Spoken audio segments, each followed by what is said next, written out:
says that the European Union is particular with the progress of the country and is very confident that the process will be fulfilled and a new leader will be elected. To ensure that the process is peaceful, non-violent, transparent and fair for everybody, so that everybody who wants to vote has an opportunity to do so freely and without fear, and that the result will be accepted by everybody. Nigeria is the biggest democracy in Africa. It's one of the biggest democracies in the world. And therefore what happens here will have an impact way beyond the borders. It will set an example for the rest of Africa. It sets an example for the world. The European Union is a long-standing partner. So what matters here really matters to us in Europe as well. We want a Nigeria that's peaceful, that's increasingly prosperous, where poverty is relieved, and where business can flourish, so that we can do business with you, so that our people can travel here, your people can travel to Europe freely and with confidence. There's a huge amount of hope and anticipation about these elections. I think everybody is hoping that they will go smoothly and that there will be a clear result. I'm looking forward to seeing how this whole thing is going to work. I have to say, here in Abuja, as in Lagos, we got here in record time to your studio. I've never seen the streets so quiet. It's like, as you say, there's anticipation of what's going to happen. While internally displaced persons have been given special centers to vote in Adamawa State. We'll bring you details of that shortly after this break. Please stay with us.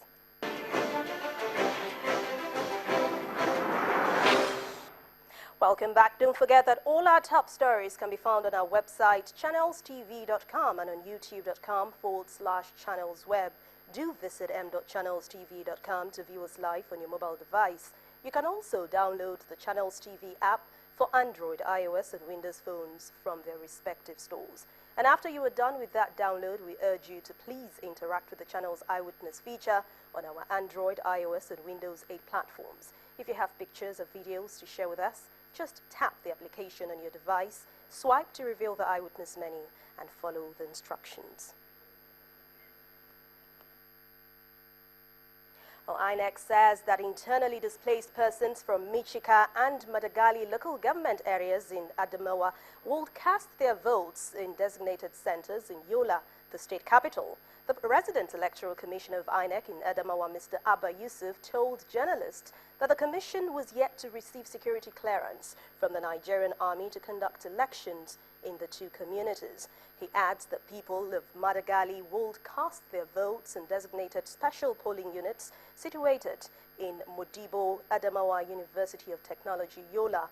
Michika, Madagali are in displaced persons to vote in designated centers, and those from Michika, according to the REC, will cast their votes at General Murtala College, Aliyu Mustafa College, and Government Day Secondary School in Yola North and Yola South and Girei local government areas, respectively.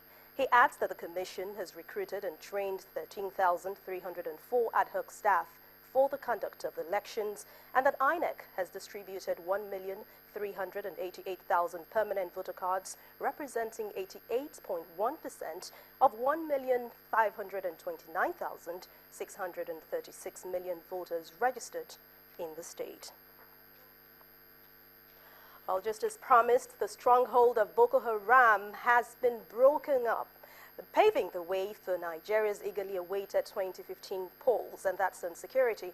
This follows the Nigerian military's recapture of Goza town, believed to be the last bastion of Boko Haram in Nigeria's northeast state of Borno. The retaking of the town, proclaimed by the militants as the headquarters of its supposed Islamic caliphate, comes as the nation prepares to go to the polls in about or prepares, as they have started already, the accreditation process.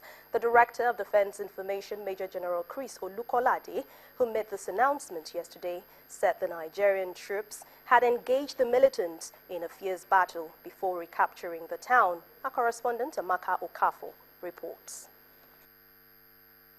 Spokesman for the defense headquarters announced the fall of Goza as promised by President Goodluck Jonathan. Major General Chris Olukolade says the headquarters of the Boko Haram sect fell to the heavy land and air operations of the Nigerian military, which has taken over the community. Just this morning, The gallant troops of the Nigerian military, in a concerted and well-coordinated land and air operations, have liberated Goza, the headquarters of the so-called Caliphate, which they renamed Darul Hikmah. This was preceded by successful sack of terrorists from towns and villages leading to Goza, the main objective of the operation. Several of the terrorists have died and many of them have been captured in the process. A lot of arms and ammunition have been recovered, and the administrative headquarters of the terrorists have been completely destroyed. A key question in the minds of Nigerians is the fate of the schoolgirls abducted in Chibok, another community in Borno State, following claims that they are in Goza, and this is what the spokesman had to say. We took that down this morning, but at the moment coroner search is ongoing. When it is true, we may be able to say in definite terms who and who are the hostages that we're able to recover.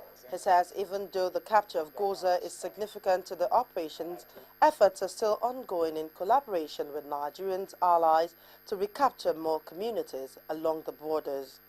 We're working in conjunction with our colleagues in this sub-region who have been assigned specific places that are particularly along the border. We know that very soon we will also hear outcome of their own aspect of the mission. He gave an assurance that the military is determined to ensure that never again will any extremist group undermine the sovereignty of Nigeria, and that the operations will continue until stability is completely returned to the communities. Amaka Okafor, Channels Television News. We'll take another short break, and when we return, we have updates for you on the accreditation exercise holding at the moment. Please stay with us. Well, one of our correspondents, Harriet Agbenyi, is presently at the Agbenyi area in Lagos, and she's here to give us updates of what's going on around there. Well,